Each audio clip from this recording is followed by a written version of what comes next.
Baik, shalom semua. Puji Tuhan. Senang sekali bisa bicara di tengah-tengah GKD Revival Semarang. Jumpa lagi. Meski nggak perlu terbang ke Semarang, kita bisa naik pesawat Zoom, ngelihat semuanya. Puji Tuhan. Terima kasih untuk teknologi yang luar biasa. Juga terima kasih untuk kesempatan dari Bang Oscar, teman-teman para pemimpin di Semarang. Nah, saya ingin bagikan topik tentang hubungan akhir zaman dengan vaksin, karena banyak isu seputar vaksin, juga dengan chip 66. Kita coba bahas ini supaya kita punya pengertian yang benar dan kita bisa melakukan sesuai dengan firman Tuhan tanpa takut apapun juga. Ya, yang pertama kita akan lihat beberapa isu seputar vaksin corona. Ya, kita tahu bahwa Bill Gates katanya tanam chip 66. Ya, boleh lihat di slide saya yang pertama itu disebutkan Bill Gates tanam chip 66 untuk mengontrol manusia melalui vaksin. Ya, kemudian Bill Gates juga mengatakan adanya depopulasi atau pengurangan jumlah manusia melalui vaksin.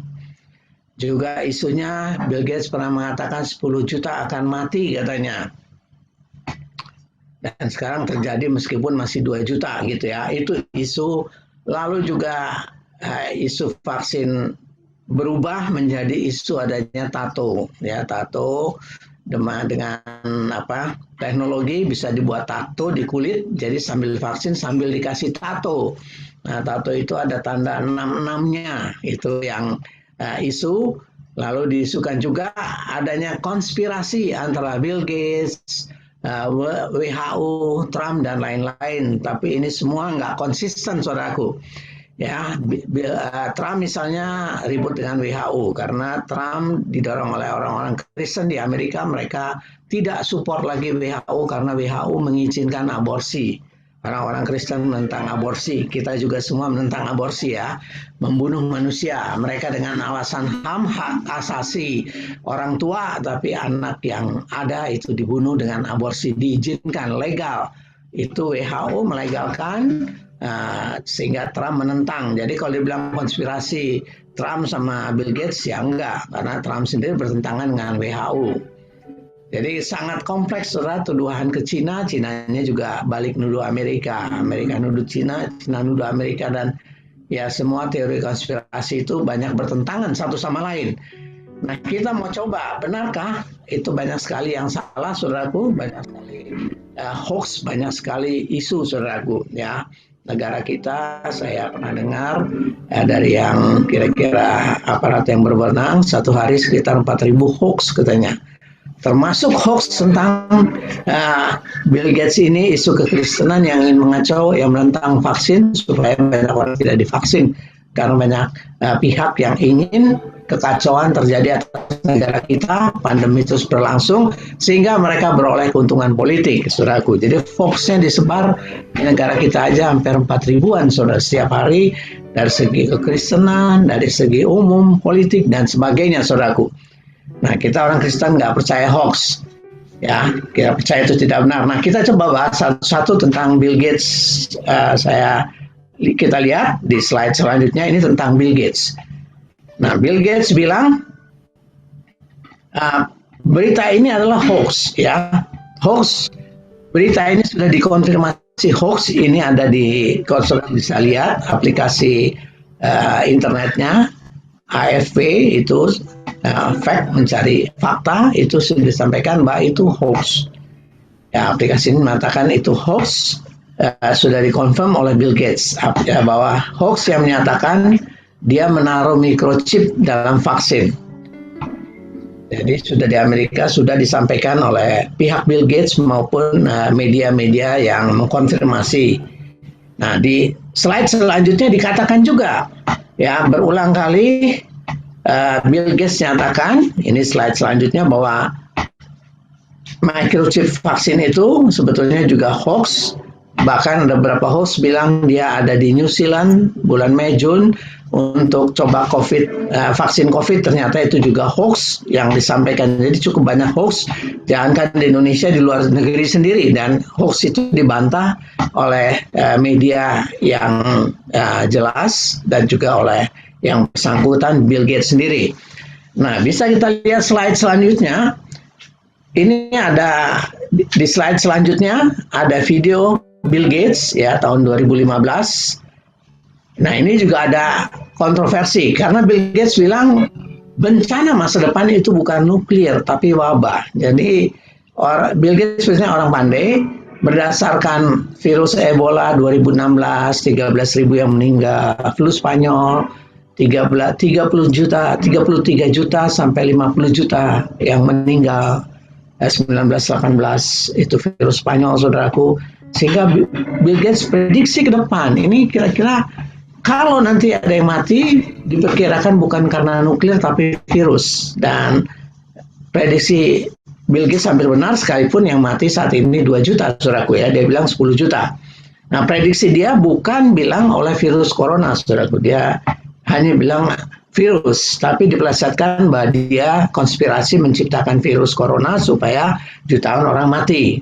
Tapi sebetulnya itu prediksi ilmiah berdasarkan data-data flu yang ada, ya, virus-virus yang ada.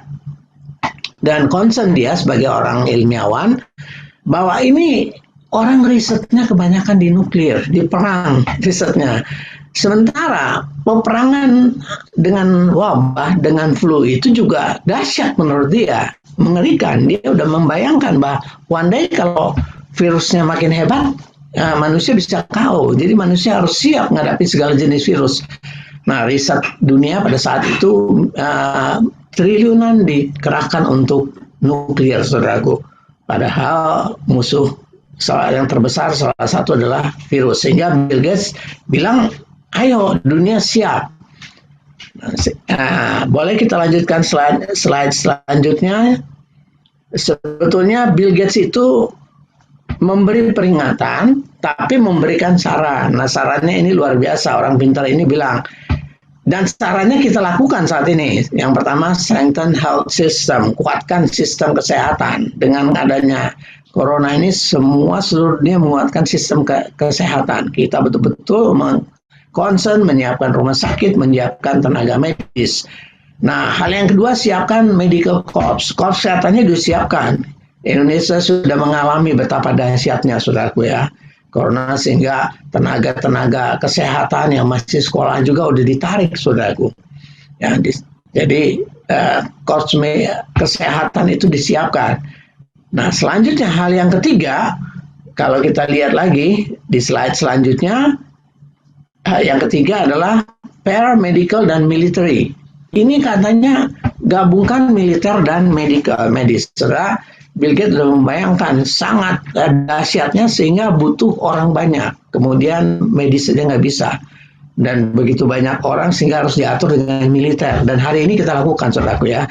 Ketua kita aja dari militer. Dan kalau nggak dipakai militer ya repot, saudaraku. Sehingga perlu wewenang militer juga bertindak untuk menyelesaikan masalah virus ini. Ini terjadi, saudaraku. Padahal itu usul Bill Gates 2015. Saat ini kita lakukan. Nah, selanjutnya slide yang keempat, dia bilang run games. Jadi dia suruh orang main games tentang melawan virus. Maksudnya ini membangun imajinasi manusia untuk penelitian research ke arah antivirus. Ya, pertama games, karena apa yang terjadi itu pernah difilmkan, saudaraku. Imajinasi manusia sudah memfilmkan adanya virus, adanya perang dunia, adanya perang nuklir, itu sudah diimajinasikan. Dan kalau diimajinasikan, maka ahli-ahli research akan cepat mengadakan research berhubungan bagaimana melawan virus supaya kita nggak ketinggalan. Dan selanjutnya adalah research dan development. Ya, slide selanjutnya itu research dan development tentang virus. Dan sekarang gila-gilaan, saudaraku, sekalipun kita ketinggalan 1 tahun baru dapat. Dan sebetulnya ini juga sedikit mempercepat prosedur. Mestinya tesnya kepada jutaan orang, tapi dipercepat dengan ratusan ribu orang saja sudah bisa dipakai karena emergensi. Seharusnya jutaan orang yang dites, saudaraku, tapi dianggap emergensi, jadi jangan nunggu lama-lama, segera. Nah ini sekarang Giat mengadakan riset di mana-mana, Amerika dan sebagainya. Nah slide selanjutnya, ini Bill Gates dibilang depopulasi vaksin 10 juta. Saya ingin jelaskan dari segi ilmiahnya bagaimana depopulasi itu mengurangi jumlah pendudukan. Sebetulnya itu diskusi Bill Gates juga. Dia pernah diskusi beberapa tahun lalu juga, 2015-an juga, bahwa dunia harus mengadakan pengurangan jumlah penduduk karena makin banyak penduduk, CO2 di udara makin banyak, ya, buangan gas karbon, dan itu akan merusak lapisan ozon di atas. Akibatnya lapisan ozon sekarang mulai rusak. Nah, sinar matahari akan makin langsung ke bumi, sehingga akibatnya pemanasan bumi akan makin lama makin panas, kutub akan mencair dan dunia kira-kira hancurlah karena kepanasan, es mencair dan tambah panas tambah banyak, sehingga dia concern ini harus dihentikan pembakaran hutan, termasuk jumlah manusia yang terlampau banyak. Nah, itu pun langsung dipelesetkan bagi Bill Gates mau bunuh manusia lewat vaksin. Padahal sebetulnya depopulasi itu menurut Bill Gates menurut vaksin. Ya, dia berikan menurut vaksin. Tapi orang melesetkan bahwa dengan vaksin dia ingin membunuh manusia untuk ngurangin jumlah orang. Nah, sebetulnya kalau kita lihat bahwa sebetulnya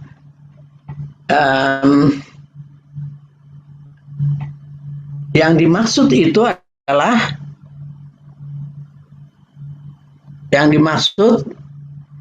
kalau kita lihat sebetulnya dengan adanya, jadi ada beberapa ya betul ini ya, Bill Gates bilang bahwa dia percaya pengembangan populasi penduduk itu akan diperlambat dengan mengimprove, membuat bagus kesehatan, ya, dengan mengurangi kematian anak-anak melalui vaksin. Jadi kalau tingkat kesehatan satu negara tambah baik, maka jumlah penduduknya akan mengurang malahan. Ya, ini berdasarkan research dari dunia, bahwa semakin tinggi tingkat kesehatan, itu akan semakin kecil pertambahan penduduk. Nah, saudara bisa lihat selanjutnya kenapa demikian. Selanjutnya ini di artikel 2011 itu Forbes bilang bahwa ketika improve healthcare, kesehatan melalui vaksin, penduduk dunia berkurang. Kenapa demikian, saudaraku? Jadi orang melesetkan statement bahwa Bill Gates melalui vaksin katanya akan membunuh manusia. Padahal research mengatakan melalui vaksin tingkat kesehatan makin baik, sehingga di negara berkembang orang-orang takut anaknya mati karena sakit. Nah, sehingga ketika mereka punya anak, mereka ingin punya anak 10, 12. Supaya kalau mati 5 sisa 7 katanya gitu ya. Tapi ketika vaksinnya bagus, anaknya nggak ada yang mati. Mereka cuma pengen punya anak 2, ngerepotin gitu. Sehingga itu sudah riset, hasil riset di negara maju begitu. Mereka nggak pengen punya anak, kalaupun punya pengen 2, karena repot katanya. Nah, tapi di negara terbelakang, kalau pengen anak punya 12, karena seringkali mati dengan penyakit, dengan sampar. Sehingga kalau udah divaksin, mereka aman, mereka bilang anak cukup 2. Nah, ini mengurangi penduduk. Saudara bisa bayangkan, yang tadinya punya anak 12, sekarang pengen punya 2. Nah, itu berkurang banyak, berkurang 10. Ya, taruhlah mati karena vaksin, tapi karena penyakit sampar, tapi matinya 35, masih sisa 7, saudara, kalau anaknya 12. Bayangin, 2, kalau ini berarti sisanya 2 tambah 5, 7. Kalau divaksin, anaknya nggak ada mati, dia cuma punya anak 2. Kalau dia nggak ada vaksin yang bagus, dia punya anak 12. Kalaupun mati 3 atau 5, masih sisa 7. penduduk dunia akan berlipat-lipat. Itu dasar pemikirannya, saudaraku. Tapi ini pun dipelesetkan bagi orang-orang yang tidak ngerti bahwa Bill Gates ingin membunuh manusia dengan melalui vaksin. Nah, itu hoax yang salah tentang vaksin, dan kita tidak percaya hoax, ya. Kita lihat, saudara bisa lihat slide selanjutnya, bahwa dunia perkembangannya makin berkurang dengan adanya kesehatan yang berkembang, improve health. Oke, kita lihat slide selanjutnya dalam Wahyu 13 ayat 16. Kita bandingkan sedikit dengan firman Tuhan. Dan ia menyebabkan sehingga kepada semua orang kecil atau besar atau miskin, merdeka atau hamba, tanda pada tangan kanannya atau dahinya. Dan tidak seorang pun yang dapat membeli atau menjual selain mereka yang memakai tanda itu, yaitu nama binatang itu atau bilangan namanya. Ini bilangan 66 ya. Di bawah dikatakan bilangan 66. Nah, lihat slide selanjutnya. Wahyu 14 ayat 9. Ya. Dan seorang malaikat lain, malaikat ketiga menyusul mereka dan berkata dengan suara nyaring, jikalau seorang menyembah binatang dan patungnya itu dan menerima tanda pada dahinya atau pada tangannya, maka ia akan minum dari anggur murka Allah yang disediakan tanpa campuran dalam cawan murkanya, dan ia akan disiksa dengan api dan belerang di depan mata malaikat-malaikat kudus dan di depan mata anak domba. Nah, memang Alkitab tidak suka kalau kita memakai tanda daripada 66, ya, tanda binatang itu antikris. Nah, tapi kalau saudara perhatikan ayat firman Tuhan tadi bilang mereka yang menyembah dan memakai tandanya. Dua ya, menyembah dan memakai tandanya. Nah, sebenarnya tanda itu karena menyembah, ya, dan karena menyembah binatang itu mereka mau dipakai tandanya. Ada case orang nggak menyembah tapi dipaksa pakai tandanya, misalnya itu case-nya, atau nggak ngerti telah dipaksa tapi dia nggak menyembah. Nah, yang Tuhan betul-betul dihukum adalah mereka yang menyembah binatang itu. Nah, kalau kita lihat itu firman Tuhan, ya. Nah, kita lihat lagi ayat selanjutnya, misalnya dari Wahyu 7 ayat 3, saudaraku, ya, di slide selanjutnya. Katanya, janganlah merusakkan bumi atau laut atau pohon-pohon sebelum kami mementeraikan hamba-hamba Allah kami pada dahi mereka. Dan aku mendengar jumlah mereka yang dimeteraikan itu 140.000 yang telah dimeteraikan dari semua suku keturunan Israel. Kemudian daripada itu aku melihat sesungguhnya suatu kumpulan besar orang banyak yang tidak dapat terhitung jumlahnya dari segala bangsa dan suku dan kaum bahasa berdiri di hadapan tahta dan di hadapan anak domba memakai jubah putih. Jadi sebetulnya kalau kita lihat Tuhan juga memeteraikan, ya, di Wahyu 7 itu dimeteraikan hamba-hambanya. Jangan dirusak sebelum kami memeteraikan. Hamba-hamba Tuhan dimeteraikan oleh Tuhan. Dan saya lebih cenderung bahwa ini meterainya itu meterai bukan fisik tapi spiritual. Tuhan tahu siapa milik kepunyaannya. Ya, malaikat tahu siapa milik kepunyaannya, karena nanti ketika hukuman Allah dicurahkan, orang-orang yang ada meterai ini tidak kena hukuman Allah, tapi mereka yang punya tanda binatang, punya meterai dari binatang ini dihukum Allah. Jadi saya lebih cenderung tandanya bukan tanda fisik, tapi tanda lahiriah, tanda batiniah. Nah, kalau tanda fisik itu ditaruh angka 66, itu tanda fisik.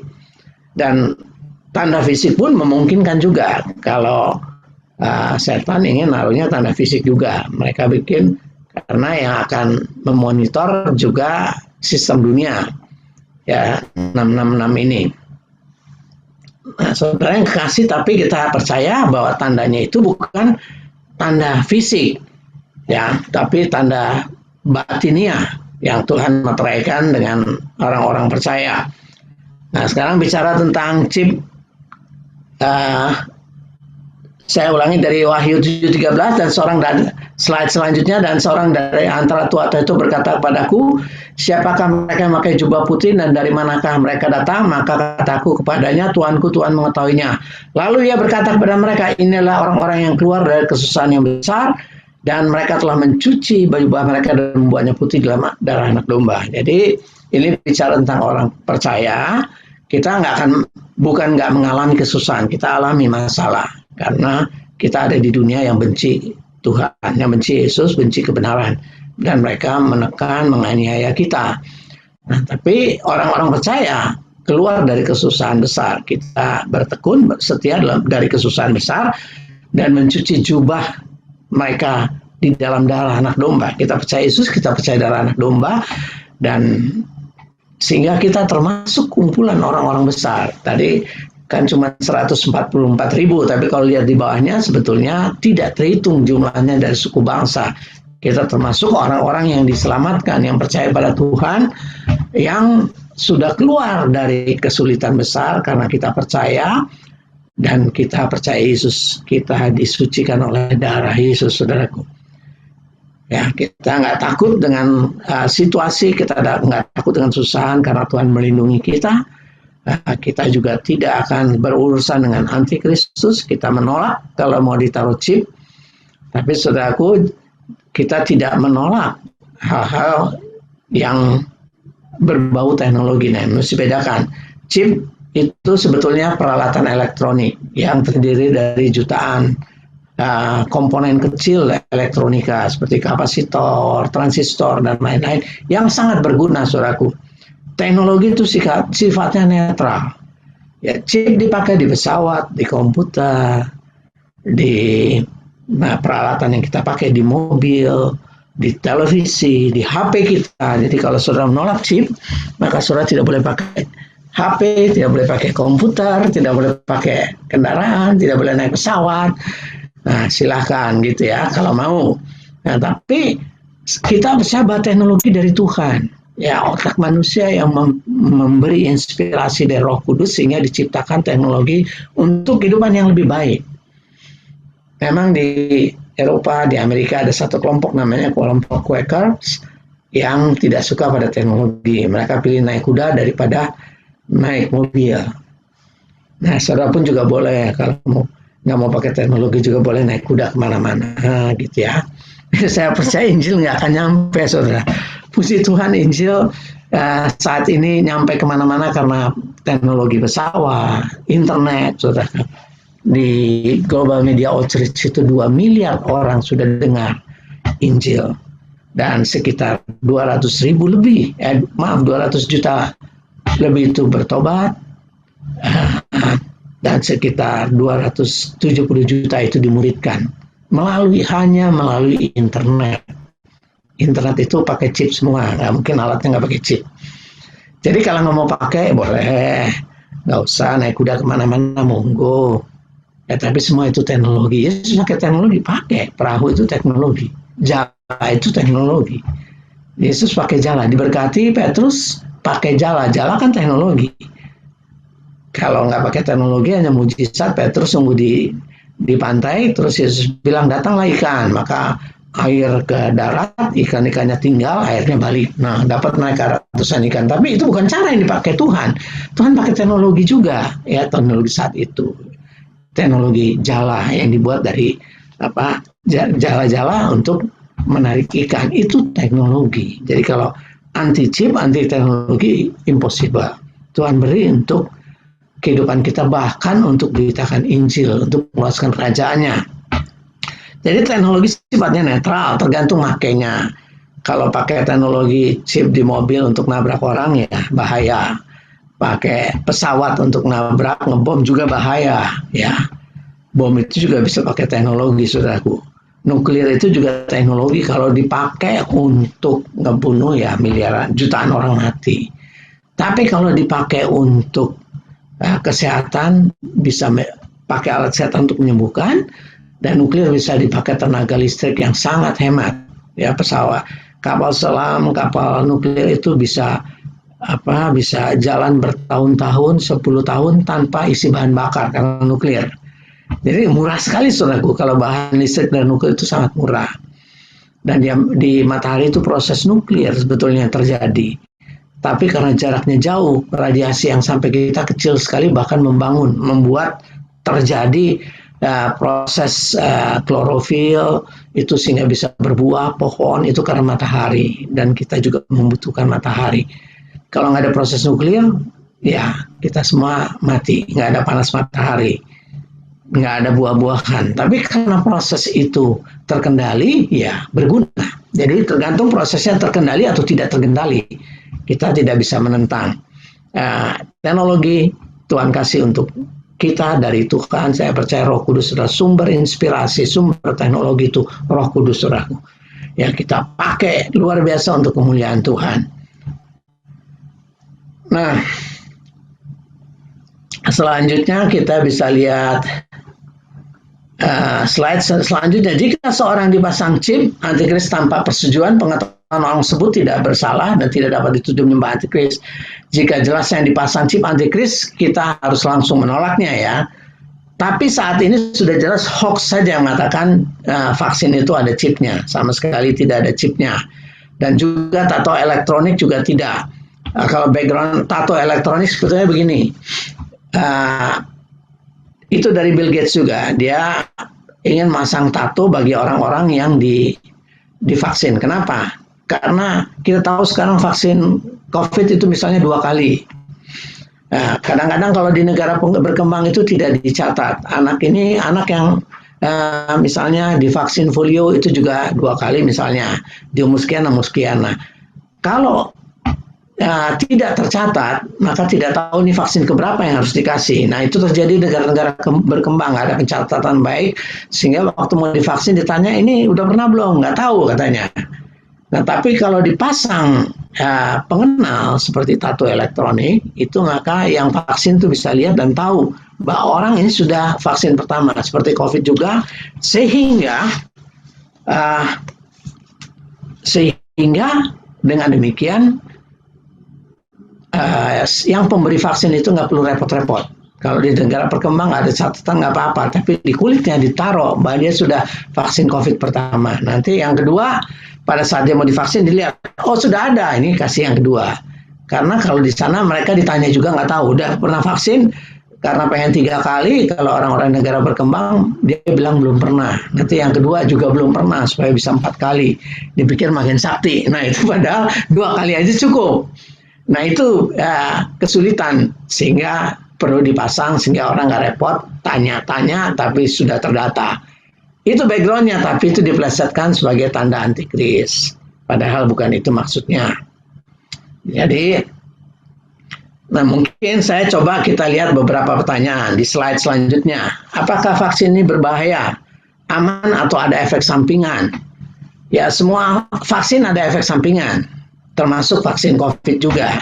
Tapi vaksin ini sudah diuji dengan ketat, sudah sesuai protokol. Uji coba ratusan ribu orang dari berbagai etnis di Amerika maupun yang dari Tiongkok. Dan sudah berhasil buat antibodi. Lalu sudah diteliti efek samping yang terjadi umumnya tidak membahayakan. Ya, ada beberapa hoax efek-efek yang membahayakan. Tapi ada 1-2 mungkin efek yang sedikit berat tapi tidak membahayakan. Dan beberapa sudah di-approve digunakan di Amerika yang lebih teliti dan Cina dan beberapa negara. Lalu umur vaksin juga, teknologi vaksin itu sudah ratusan tahun dan sudah terbukti atasi penyakit akut seperti TBC, cacar, polio, kolera, dan lain-lain. Dulu itu sangat menakutkan, cacar menakutkan, jutaan orang mati, TBC menakutkan, polio korbannya banyak sekali. Tapi ketika ada vaksin maka jutaan orang tertolong. Ya, ada beberapa orang menyampaikan, ya katanya pandemi itu selesainya lama, tahunan. Ya betul. Ya penyelesaian lama, tapi kalau nggak dimulai nggak selesai. Ya orang itu nggak tahu begitu di start polio itu cukup banyak. Ya jutaan anak yang tertolong tidak polio, jutaan anak yang tertolong tidak cacar, orang tertolong. Kolera dan lain-lain. Demikian juga dengan vaksin ini akan sangat menolong banyak orang ya. Sehingga tanya ada efek sampingan? Ya. Tapi dibanding dengan korbannya lebih baik kita gunakan vaksin. Ya. Kemudian pertanyaan selanjutnya, apakah vaksin ini sebaiknya digunakan atau tidak? Ya baik, saya coba paparkan. Korban yang meninggal cukup banyak. Ya, World Odometer 9 Januari 2021 itu 89 juta kasus lebih dan hampir 2 juta yang meninggal di dunia. Di Indonesia ada sekitar 808 ribu kasus dan 23.000 meninggal. Lalu kesulitan ekonomi yang luar biasa dan pemerintah sudah keluarkan dana triliunan untuk menyelesaikan pandemi, untuk rumah sakit, obat-obatan, tunjangan untuk tenaga medis, dan juga dana BOS sudah triliunan. Kalau kita lihat ini semua, maka kita akan berkata lebih baik vaksin digunakan secara serius dan menyeluruh, ya, agar selesai, saudaraku, pandeminya berakhir. Meski ada efek sampingnya ada tapi nggak seberapa dibandingkan jutaan yang akan meninggal dan juga ekonomi yang makin hancur. Banyak juga orang akan mati kelaparan kalau ekonomi hancur karena tidak bisa berusaha berbisnis di tengah-tengah situasi pandemi ini. Belum kriminalitas akibat kemiskinan dan lain-lain, saudaraku. Oke, selanjutnya bagaimana sikap terhadap penolakan vaksin? Ya, ada yang menolak. Itu slide selanjutnya. Penolakan vaksin ini akan berakibat buruk bagi komunitas. Ya, pemerintah sedang membangun herd immunity, kekebalan masyarakat. Jika orang nolak vaksin, mungkin dia bisa bertanggung jawab untuk dirinya sendiri, karena nggak apa-apa, dia tanggung. Tapi yang tidak enak adalah dia jadi penular virus yang mengakibatkan banyak orang lain kemungkinan tertular dari diri dia, dan ini tidak bisa dipertanggungjawabkan. Dan kita sebagai gereja tidak ingin jadi kesaksian yang buruk yang menimbulkan syak karena dianggap sebagai penyebar COVID karena menolak vaksin. Saran saya, kalau saudara mau tolak, ya isolasilah diri saudara 1-2 tahun sampai pandemi hilang. Mungkin di tempat dari kejauhan dari keramaian, di pulau atau di hutan. Ya, supaya tidak menularkan. Lanjut. Ya, Alkitab slide selanjutnya, Alkitab ajar kita untuk patuh pada pemerintah yang menganjurkan vaksin untuk membangun kekebalan masyarakat supaya stop pandemi. Ya, ini stop, kita ingin stop, jadi gereja bisa ibadah full, tidak melalui Zoom ini.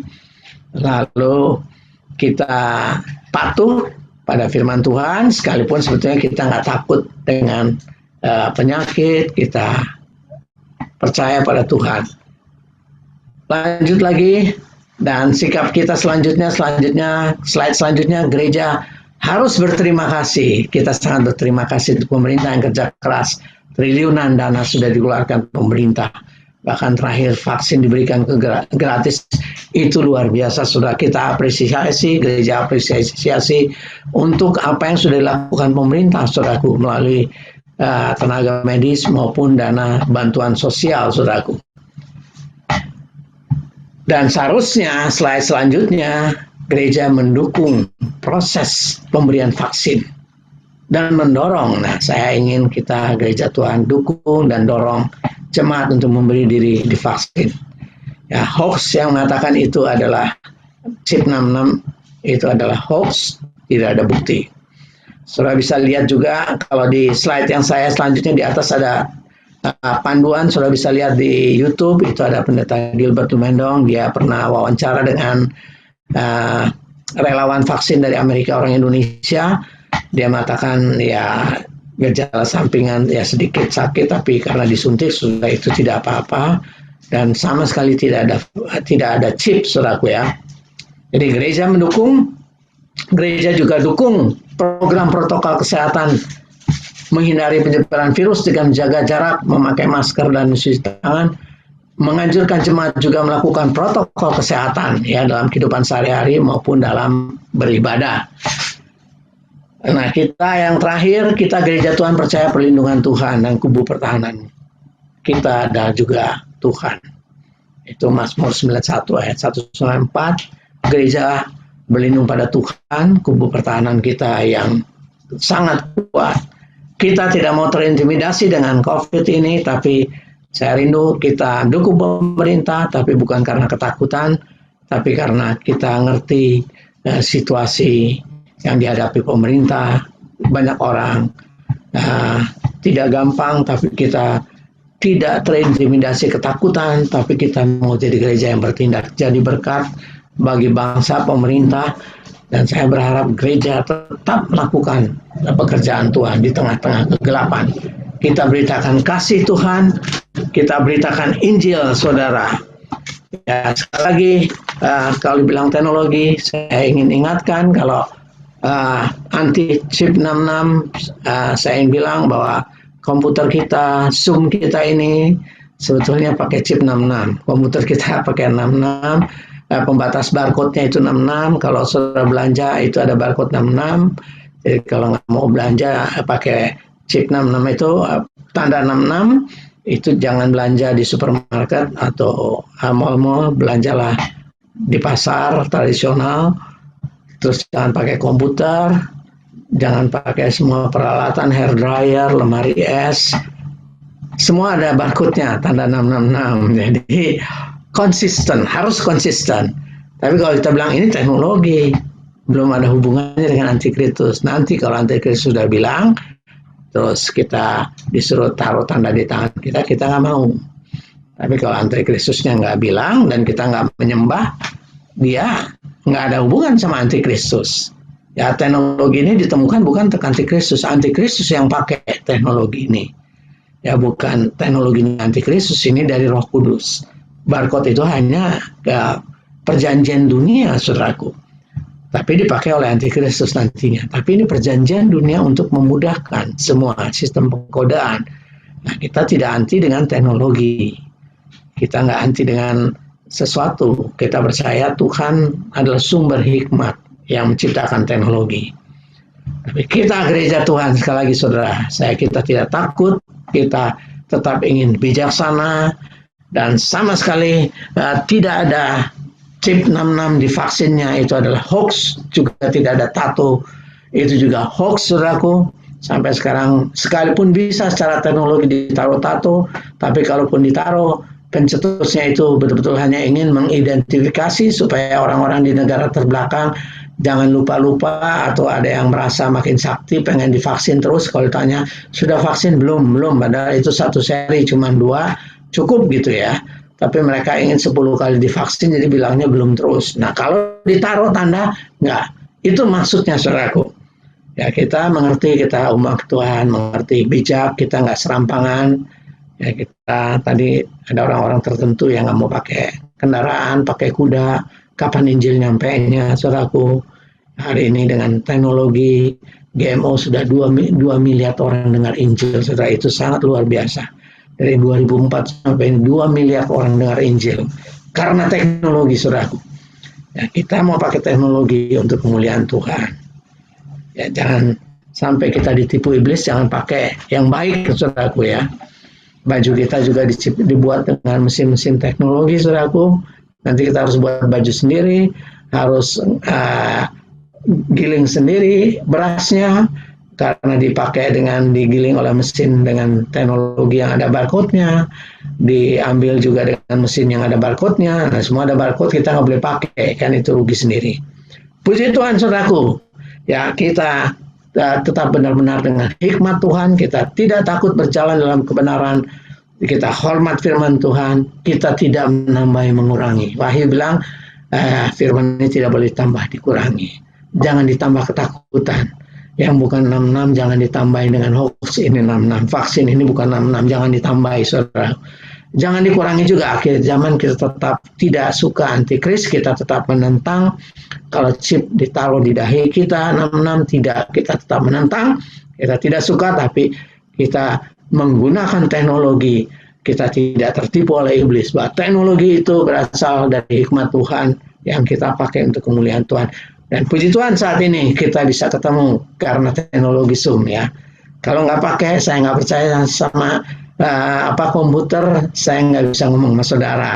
Bang Oscar juga tidak bisa ajak jemaat beribadah di Zoom. Kita susah. Haleluya, puji Tuhan. Mari kita bangkit, tetap gereja.